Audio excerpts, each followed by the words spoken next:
আসসালামু আলাইকুম প্রিয় দেশবাসী। আমরা ইতিমধ্যে দেখিয়েছি নির্বাচনের পরপরই দেশের ভিতরে কয়েকটি দুর্ঘটনার সম্মুখীন হচ্ছেন।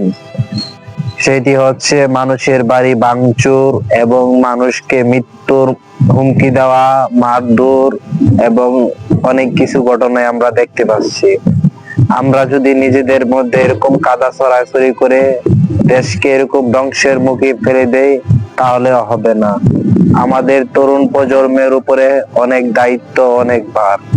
তাই আমরা নির্বাচনের আগে যে যে মানুষকে কথা দিয়েছি সেই কথা অবশ্যই আমরা পালন করার জন্য এগিয়ে যাবো। এবং আমরা যদি এই কথাগুলা না দেই তাহলে জাতিকে আমরা ধোঁকা দিলাম। আমরা কখনোই চাই না জাতিকে ধোঁকা দেওয়ার জন্য।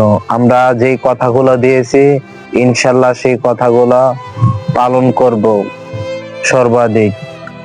যদি আমরা মনে করি ক্ষমতা পেয়ে বা কোনো কিছু করে দেশের লুটপাট করব এবং ভাঙচুর কর্ম ক্ষমতা দেখাবো, এটা কখনোই চাই না।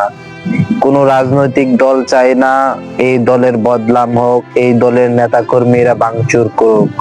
ইনশাআল্লাহ আমরা দেশকে এগিয়ে নিয়ে যাওয়ার জন্য আপনাদেরকে সবাইকে আহ্বান জানাচ্ছি যেন একসাথে হয়ে কাজ করতে পারি।